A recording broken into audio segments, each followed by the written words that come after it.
So guys, I got a short block picked up. This short block is out of a 2004 Ford Mustang Mach 1. Now, last night after I unloaded it from the truck, I may have played with it a little bit, cleaned the deck surface off.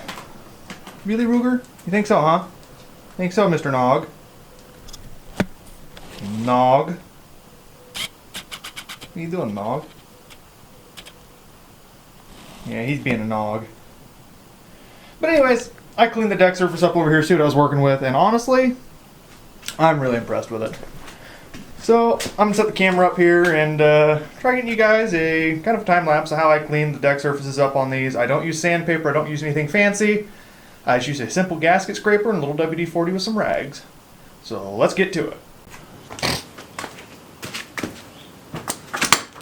So what I use to clean deck surfaces is actually called a super scraper. It is a gasket scraper with a carbide bit on the end of it. They are actually really good at getting some of this crust and whatnot off of all of the mating surfaces and whatnot. I can't say enough good things about these. They do have one drawback though. You could be getting into it and you can actually gouge the surface of the aluminum really bad. So if you use these or buy one of these, I highly suggest you approach with caution because you can turn this beautiful deck surface into a shit show in a short period of time. But what I also noticed as I'm sitting here telling you guys the messing up of a deck surface is someone has used a roto wheel on a angled eye grinder. Some guys call them whiz wheels, some guys call them roto buffers. I call them destructors of engine blocks and cylinder heads because you will take more material off of a deck surface quicker than you can bat an eye. I have actually taken cylinder heads up from diesel pickups at work that people have whiz-wheeled before, and the machinist has had to take upwards of 10,000s off of a cylinder head, which is obscene.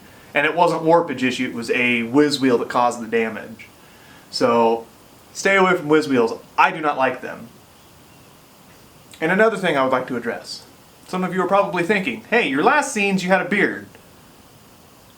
There was a very unfortunate accident. Very unfortunate. We don't talk about it. Nah, I actually just trimmed it up. It was getting warm here in Iowa, so I didn't want to sweat the old gonads off too much. I figured I'd figure a way to drop some body temperature. So yeah, here we go. I don't know if you guys can see what is going on here. All of this stuff is just flaking off. I like to pick up around where the compression ring, I wouldn't call it compression ring, but the sealing ring on the head gasket meets the deck surface and the cylinder head. There's a large ring impregnated in most, if not all, head gaskets. So I like to clean that area up first just to kind of get an idea of what I'm dealing with. You can kind of gauge sometimes how bad these are. This one just really isn't that bad. I think someone put one side on this engine at one point. And actually, that brings up a very good point. This is the driver's side.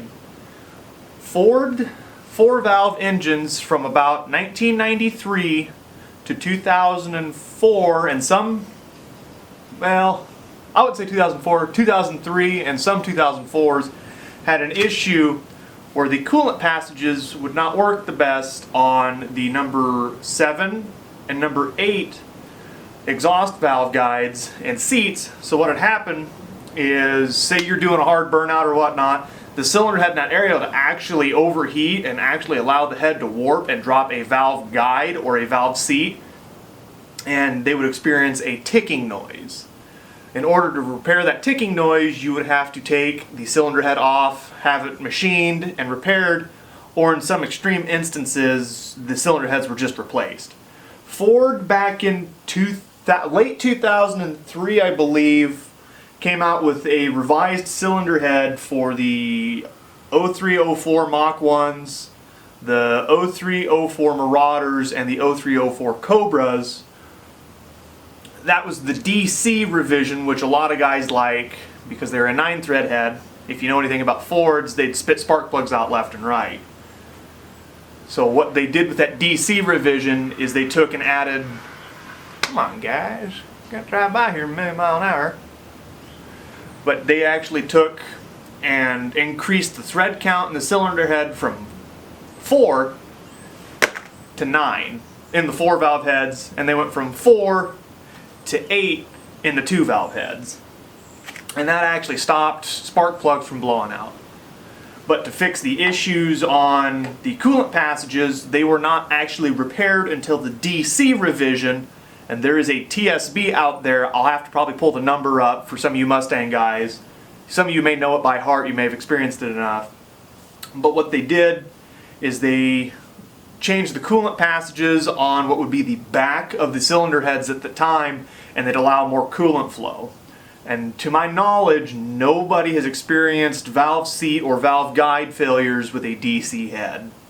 I could be wrong. There could be that weird guy out there that I did it once back in 2007 with my revised engine. Okay, well, you did. But they are a highly sought after cylinder head. I've got a couple of sets for my personal Cobra and my wife's Cobra on standby in the event that I end up needing them. So that's where it is. I'm going to get back to cleaning. You're probably going to experience a time lapse of sorts, and I may pick the camera up after a little bit. So here we go.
Alright, so after cleaning that up a little bit, I noticed there's a few spots on here that someone in the past has gotten a little carried away with the whiz wheel, but they're in areas that I don't know that I'm going to worry about too terrible much.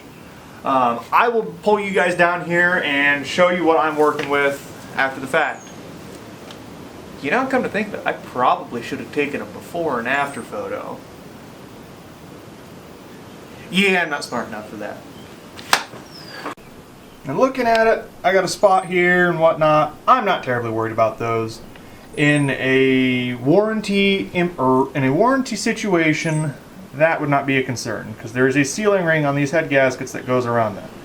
That's just an impregnated film that goes on these head gaskets that can actually fill in small voids.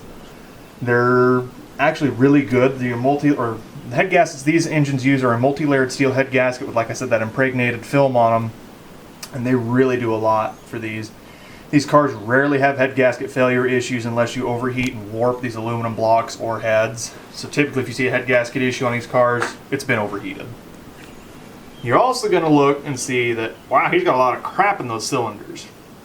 I'm also going to tell you right now, I'm not worried about that, because I'm going to take those crusty carbon-coated cylinders and turn them into beautiful, somewhat less carbon-coated cylinders and pistons. So what I do with these is I'll just take a little WD-40 and I'll spray on the heads of these pistons and I'll let it sit for a couple moments. I don't like using brake clean because what brake clean actually does is it's a solvent. It'll clean the oil off of the cylinder walls, but when you're doing that, you can't get them relubricated, and you may actually mess your rings up, and you'll scar pistons up or scar cylinders up. And I don't really like doing that. There are instances in some situations where if I've got an excess amount of oil after a rebuild or whatnot, I'll put some on a rag and then I'll wipe it down, but I will not spray brake clean directly into a cylinder because you can damage an engine doing that. Some guys may come in the comment section and say, oh, I've done it millions of times. You may have, but I know I want to cover my behind in every instance possible. So let me get the camera set up again and I'll get back to you. So like I said, I'll take and spray a little WD-40 on it. Before I do that, I'm going to wipe this crap out. No, I'm not worried about it right now. I'll probably be worried about it here in a little bit. Let me see which way this piston's going to go so I can keep the crap out of the ring pack.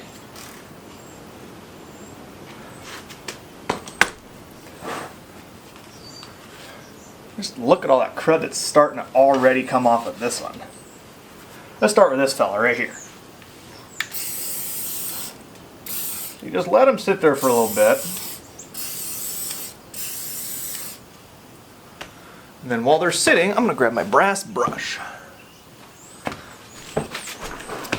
It's nothing fancy.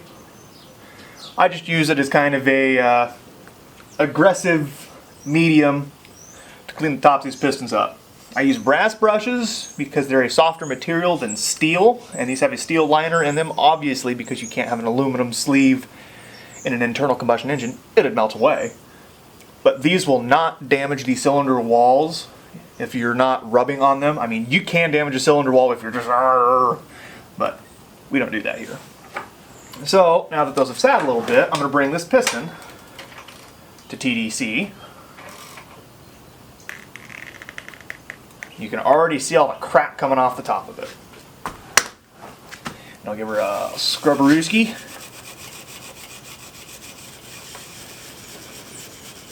And I'm really not worried about getting the deck surface covered in this crap either. I'm going to clean it off before I put the head gaskets and heads on. But just take and scrub her down a little bit. And take your rag. Get a somewhat clean spot so you're not putting more material back on than you're taking off. And just wipe it away.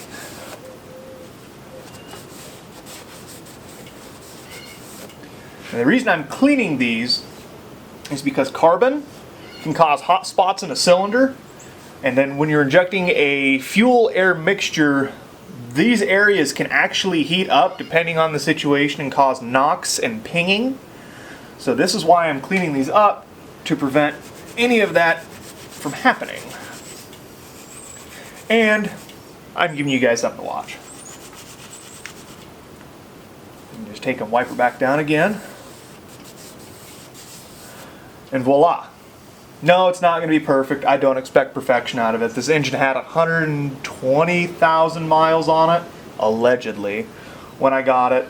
So some imperfections are going to be had. I'm not terribly worried about it. And then we can go to the next one.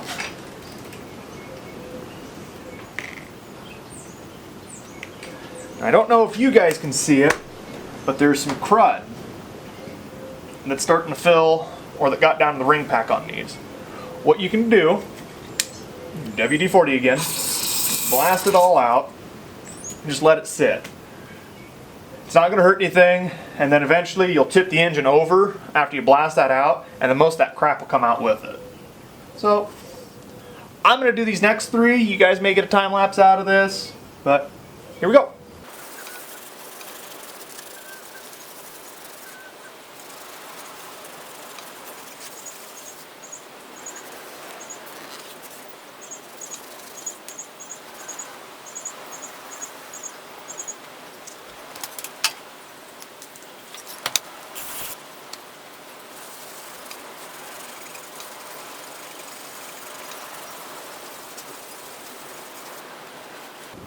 Alright, I don't know if you guys will be able to see this. I'm going to move this and hopefully you guys can. I had a bristle break off of my brush. This is something you guys want to be cognitive of and keep your eyes open for. Because that little feller, if it sticks in the ring pack or on the side of these cylinder walls, it can actually rub a groove into the cylinder walls. Yes, I said it was brass, and it is not as hard as steel. But over a period of time, we've seen air and sand wither mountains away. So think of something like that when you're doing this. Just cleanliness inside of an engine is always good. Let's get back to it.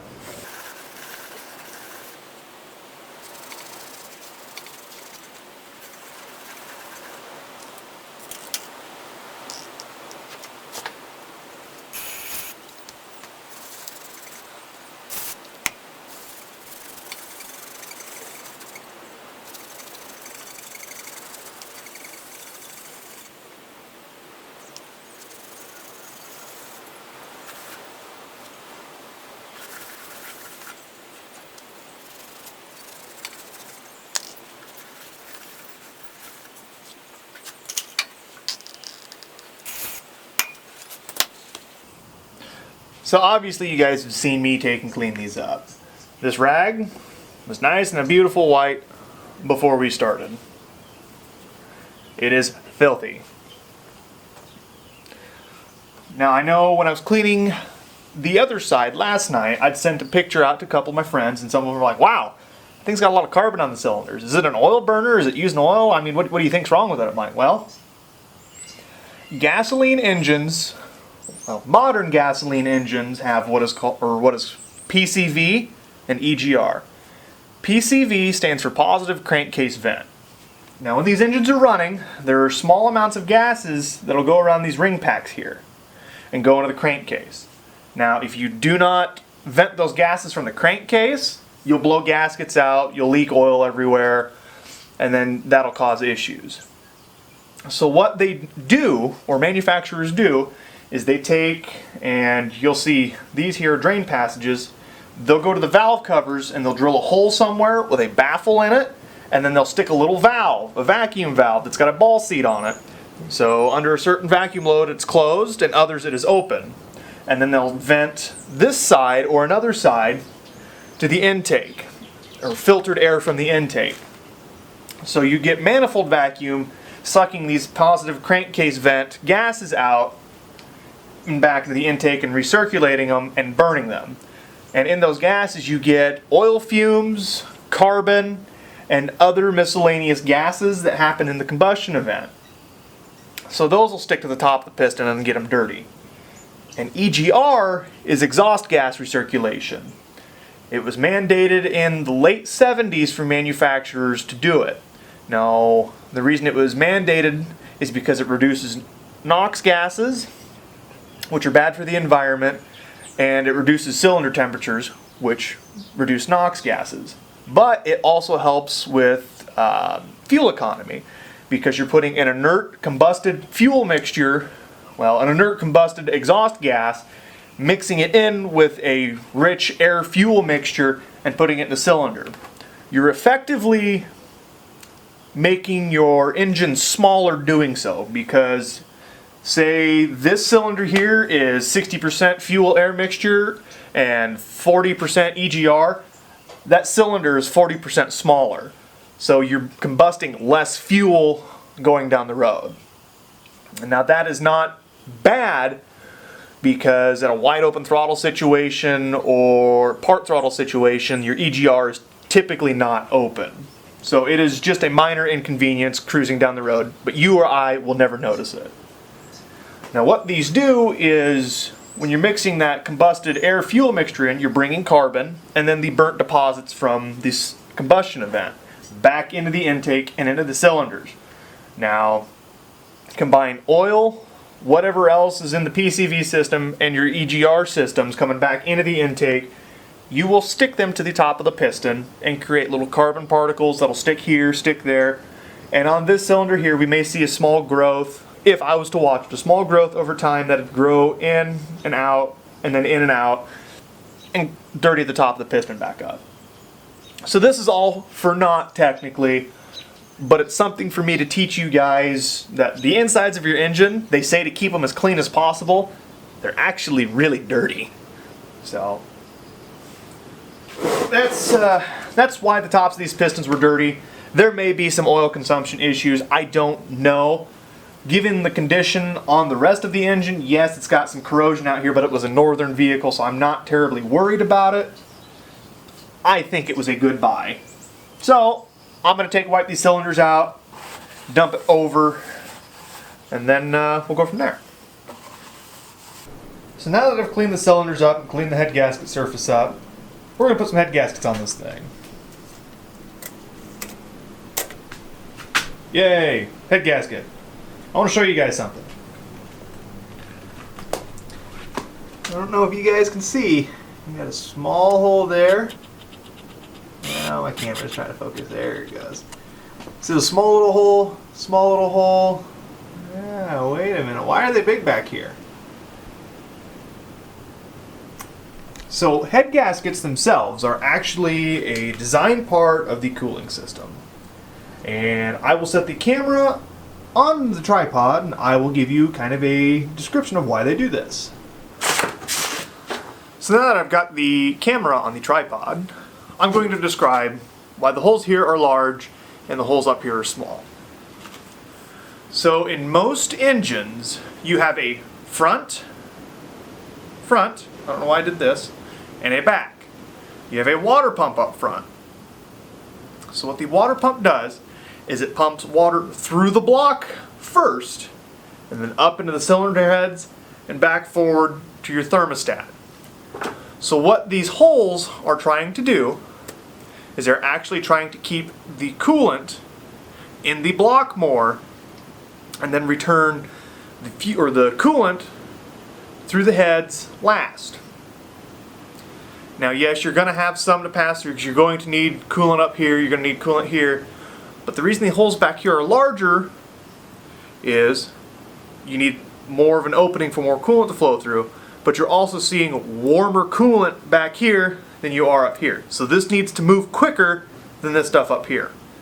If these are all opened, there would be nothing from stopping the coolant from passing through, and all you do is just overheat these back cylinders and valves and cylinder heads. You cause a warp, you blow a head gasket, or melt a cylinder down and destroy the engine. So that is why, if you've ever looked at a head gasket and been, wow, that's kind of weird, that is why they do that. So these, like I was talking in the previous clip, are a multi-layered steel head gasket. I'm going to try slightly separating it. This specific gasket has got 4 layers. I don't know if you guys can see it. Let me see if I can get up here. Specific gasket here has got 4 layers. It's like an ogre and an onion, but it's got layers. This is actually a really, really strong design because it's got this impregnated material on top of the gasket, and then you've got 4 layers of steel you compress, and then they're not going to move. Whereas the older graphite style gaskets are not as strong, because say I had a leak here on a sealing ring for the combustion cylinder, or the combustion ring, whatever you want to call it, fire ring, some guys call it other things. I have been calling it the wrong thing all day. It is actually a fire ring. Other guys would call it a sealing ring, but it is a fire ring. But on those old graphite style gaskets, if that fire ring was to fail and blow out, it would actually erode into this coolant passage and it would be much, much worse. And your old 350 Chevy or 351 Ford will be dead in the water. I mean, you won't be able to go anywhere. It'll overheat so fast and you'll actually lose compression. Whereas these, they're steel. I mean, I have seen them crack and burn and blow through, and you blow compression gases into your cooling system and it overheats them really quickly. But 9 times out of 10 when these fail, you'll just see some slight cooling system pressure, but you'll never see an overheat situation. I can't say never, you are less likely to see an overheat situation. And in an aluminum block scenario, you can also get these tighter. You can compress these a lot more and you get a better seal. And they are a very good gasket for aluminum cylinder heads, aluminum blocks. just that you're holding them that much tighter. Because aluminum is a naturally soft metal. It'll move around a little bit. These gaskets will kind of help prevent that. I wouldn't say prevent it, but they'll help fight against it. So I'm going to set the cylinder heads on. Like I said in the few clips ago, I have actually assembled one of these cylinder heads and it is ready to go on. I am going to show you guys how to assemble the other cylinder head the easy way or the quick way. It's not necessarily the right way, but it's just the way I go about and do it. So I'm going to set the cylinder heads on. I'm going to set some bolts on. I may even torque them down before I do this video. I am all over the place, guys. Help. I'm going to put the cylinder heads on. They're going on. I'm torquing them down. And then I will put the cams and followers in them. How's about that? I need to calm down. I'm nervous. You guys make me nervous. Very nervous. Alright. I'm going to set the heads on and I'll be back to you to show you what it looks like. So, I'm going to put some heads on. You need to identify your left cylinder head from your right cylinder head. Now Ford, thankfully, has got multiple markings. They say LH, L, Wyatt, you're a loser, left, stuff like that. So I know the left cylinder head goes on the left side.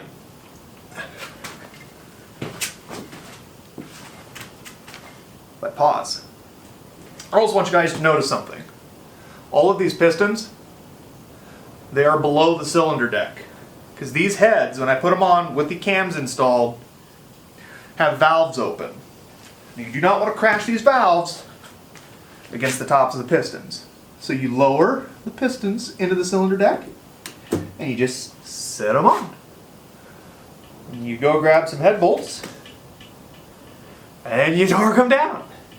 Simple as pie. So, I'm going to get my cylinder head bolts rounded around and I'll slap a few in here so it doesn't fall off and I'll get this other head ready. So, this big ugly thing is the partially assembled 4.6. I still got to torque the head bolts down. I'm probably not going to bore you guys with that. I told you I'd come get you after I put the heads on.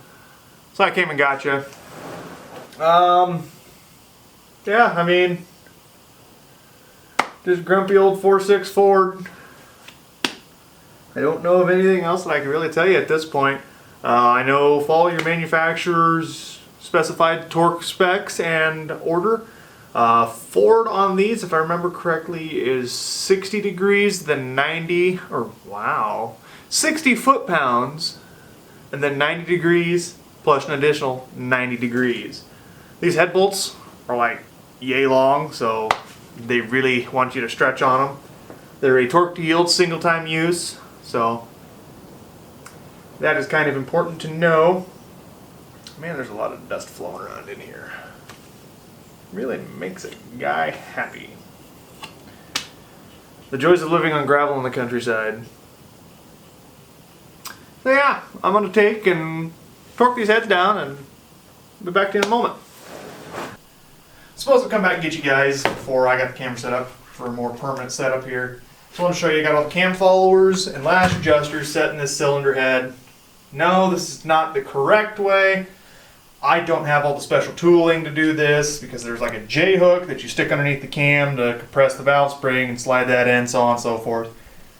I don't have it. I don't need it. I've done this numerous times without any problems, so I'll get the camera set up and get the cams ready and I will show you what I do. So now that I have timed my cams over here, I have got dot to dot. I'm going to take and roll cams in and on. And then I'm going to verify that everything is still lined up. I'm going to put a little bit of lube on it if I can find my lube bottle. A little bit of cam lube.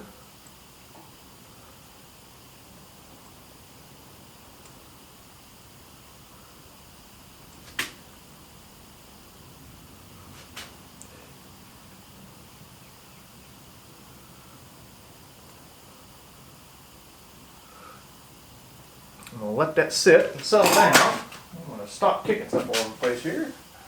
Pick that up.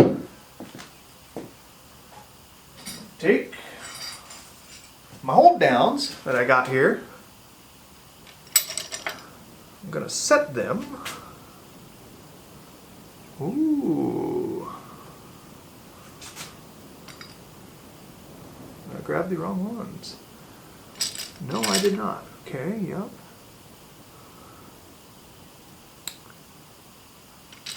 Yup. Grab that one, grab that one. Set. And set. Now I told you guys I'm trying to use tools from my grandfather's toolbox. And I will stand by that. But in this instance, I'm not gonna. I want to do this in a timely and efficient manner. Just kind of show you. And I'm going to slowly pull. Wow. I made a grave error. A grave error.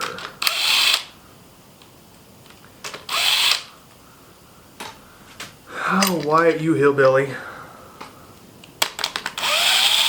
I think I got these switched end for end, possibly. Just these, anyways.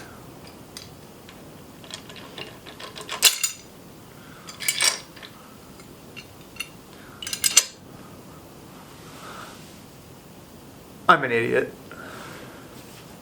But now that I've corrected my failure as a human, back to where I was.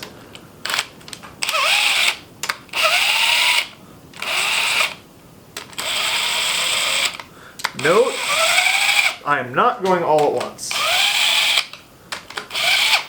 There is spring tension on these.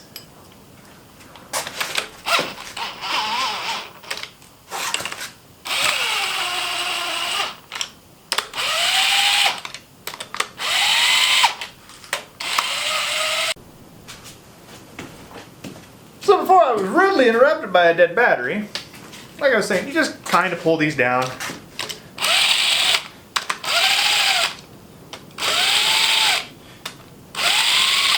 In a smooth kind of crisscross pattern. Not getting too carried away and pulling all at once. Making sure everyone's happy. Ooh.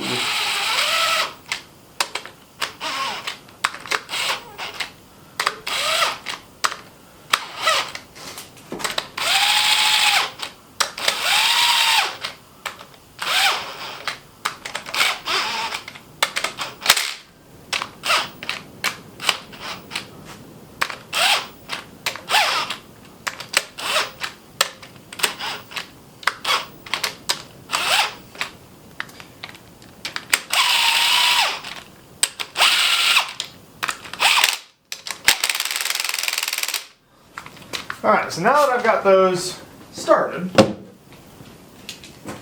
for the most part compressed, for the most part, take my ratchet here, spin everything down, and kind of get a feel of what I'm doing here.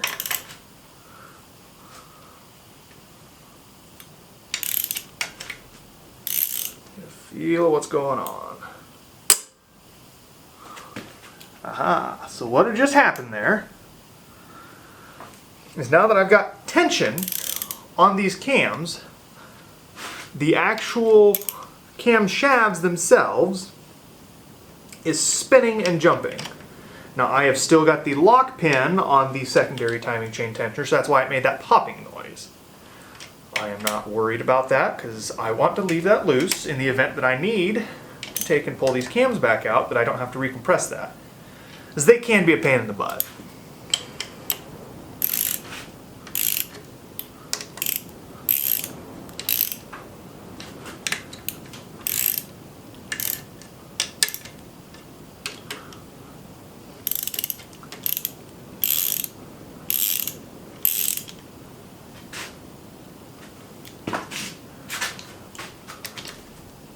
And this is just a time-consuming process. I mean, it's not a race. If you're racing to put an engine together, you're gonna have issues down the road. I'm not terribly worried about having this thing kicked out tomorrow. I want it to be right, because I want the guy who ends up buying it to be happy with what he ends up with. Now, going back on that, I know I had mentioned at some point in the past that I may have these heads sent off to be cut. I elected not to. After cleaning them, I found out most of the deck scratches were superficial. And I cleaned these cylinder heads up with a flat bar and some fine grit sandpaper. All of those scratches that came out, or all of the scratches that I had pointed out, came out with that process. No, it is not the correct way to do it, but sometimes you don't have to send these heads off. Now, for as low horsepower application as this is, they will be fine. Had this thing been boosted, I'd have definitely sent them off no matter what. But being a 300 flywheel horsepower car, 260 something wheel, it's not going to matter. As long as you torque the heads down right, everything will be okay.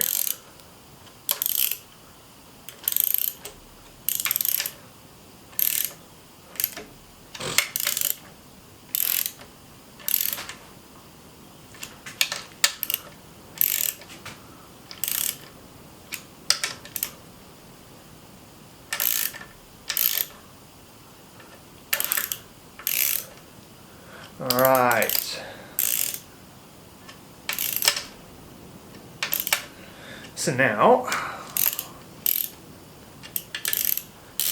I'll probably grab my torque wrench and get these little things torqued down. I will have to look up the torque specs. I do not recall them off the top of my head for these. I think they're like 9 foot-pounds. I could be wrong, but they're going to be measured in inch-pounds, so it's nothing too terribly big. So I'll be back to you guys in a moment. So after a quick session to the old Google, I did find these hold down bolts are technically 8.81 foot-pounds. So I just go to 9. I mean, I'm rounding up a little bit. You just go so slow.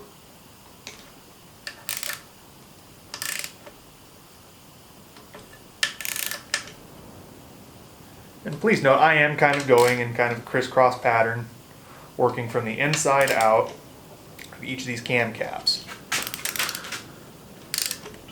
It's a more uniform setup, and it prevents from having a cam cap sit off kilter like that and whirring into the head.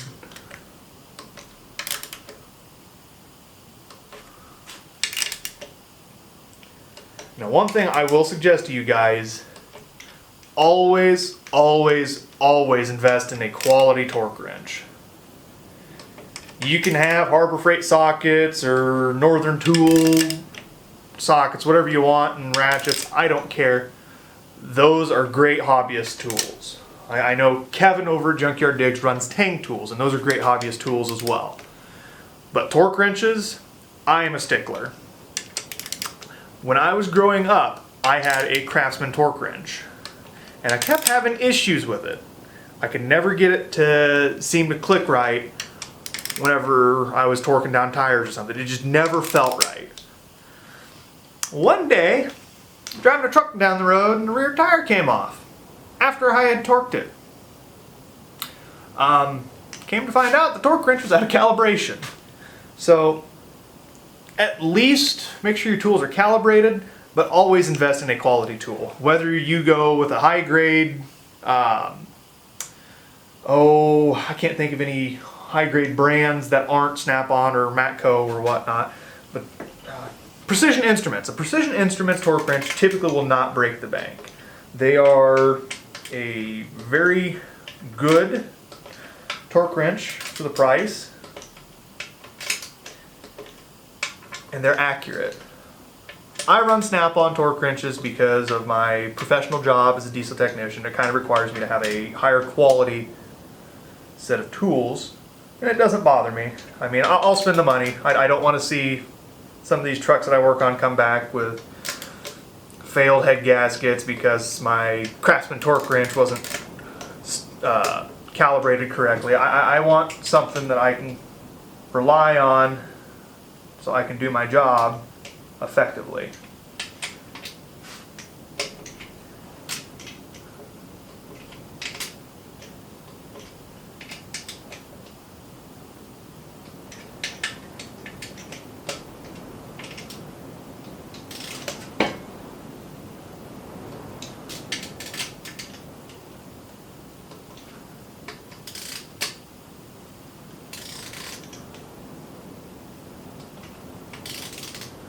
I know I said I assembled this head on the bench. I never torqued it because I had these tools at work, and I do bring these tools back and forth depending on what I'm doing, but I bring them back and forth.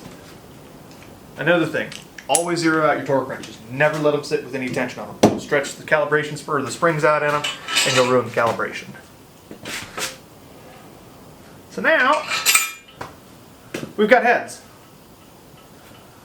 I can take a pair of pliers and pull the pin. Timing chains are tight and ready to go. So I suppose at this point we can put the main timing set on and show you guys how to do that. Let me get you guys readjusted and I'll be back with you in a moment. So timing a modular. Everyone talks bad on it, how it's so hard. It's so hard that everyone wants to hate their life. It's so hard you might as well just LS swap them. Well, you know what I got to say to that? Gross. LS swap. They're actually really easy to time, guys. I mean, it's literally line up the dots, and you're done. I'm already partway done with this. I mean, let me kind of spin the crank a little bit. Oh, if I can get it to spin.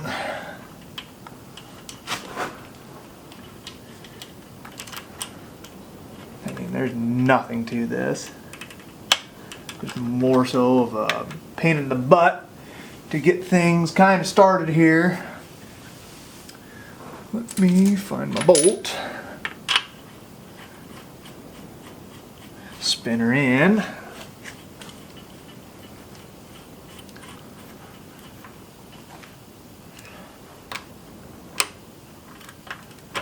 Alright, so my bolt is in.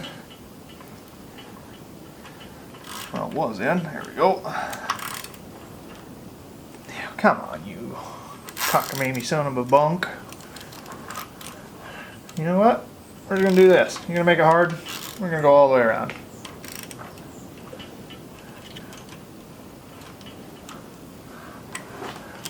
There's a line down here that I have marked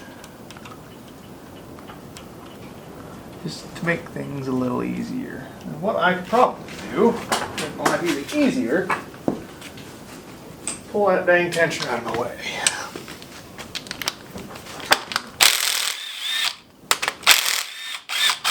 Get some more swing on that chain.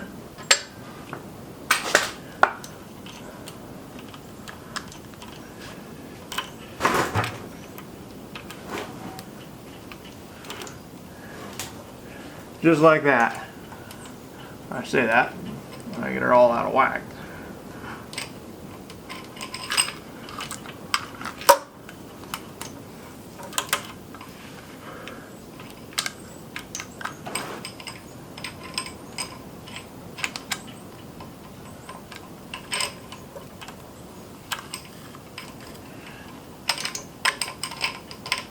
It's as simple as lining the dots up, guys.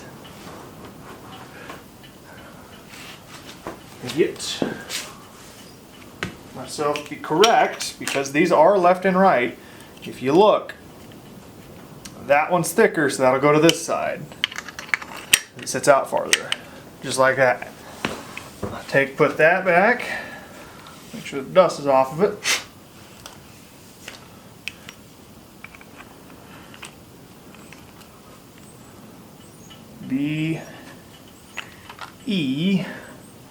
A beautiful. If I want to, probably need to, a little tension on this, on the back side of the chain. Just like that. Make sure she's still lined up. Keep your surfaces clean and clear. Line them up.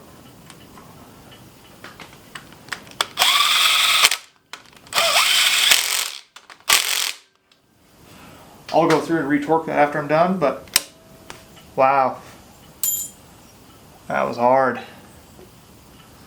don't know what I'm going to do with myself. I just timed a 4.6 Ford. The internet told me it was super hard. It was impossible. I have to take them out, throw LS's in their place.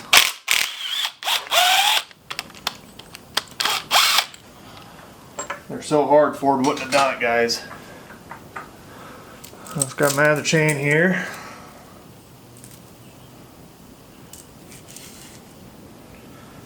Find my links.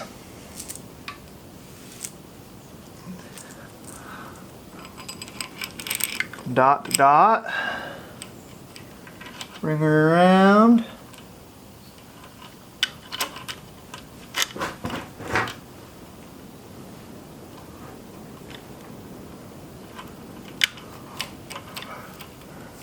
This one's gonna fight me a little bit, isn't it?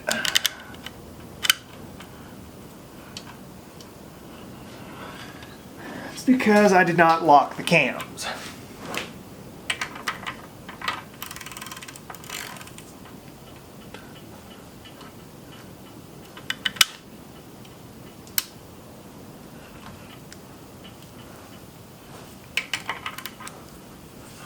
What I can do, I'm actually going to grab my breaker bar because this will jump around a little bit.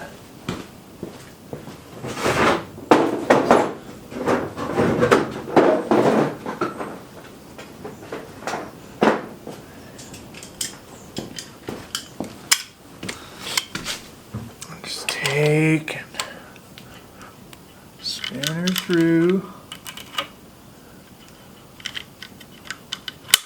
a little bit. Nope, not quite there yet. A little more. 2 more links.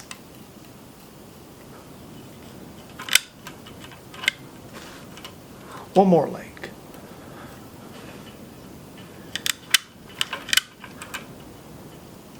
Now, come on.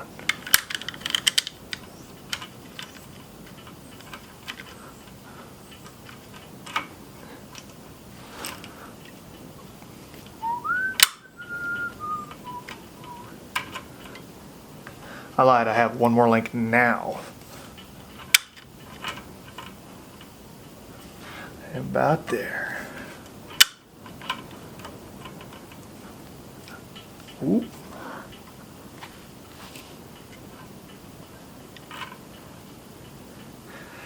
Just like that.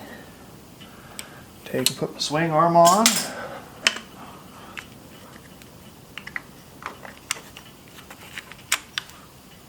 Put the tensioner back in.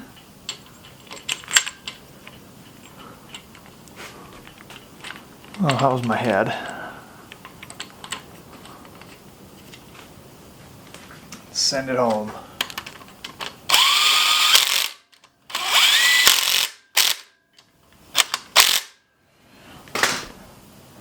Wow, that was hard. Guys, I don't know how to do this.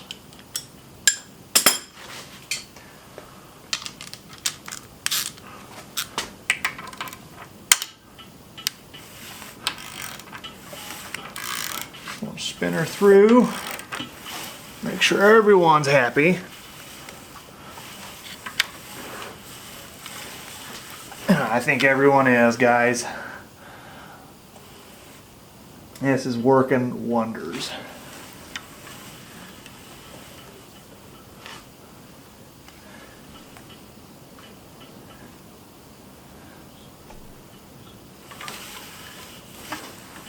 All right. So spin my timing mark back to the bottom. Everything should line right back up. The little dark colored links probably will not, because there are so many different combinations that this chain will come up with on it. But otherwise, they're where they need to be. I mean, I'm not going to mess with it.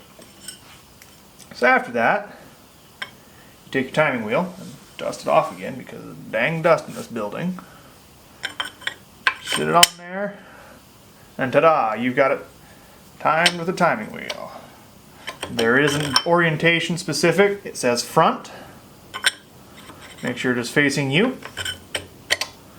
And bazinga, as Sheldon would say. Alright, well, that's basically how you put the heads on in time of 4.6. I am not going to put the timing cover on today. I don't have any RTV sealant that I need to put it on. If I do, it's probably not any good. But that'll probably sum up part 2 at this point. That is getting the long block for the most part set up. I'll probably pull the pan off camera and clean some stuff out of it, because I may or may not have dropped a screw in it like an idiot. But yeah, at this point, it's get a few more parts, get some motor mounts for it, and slap it in a car. So yeah.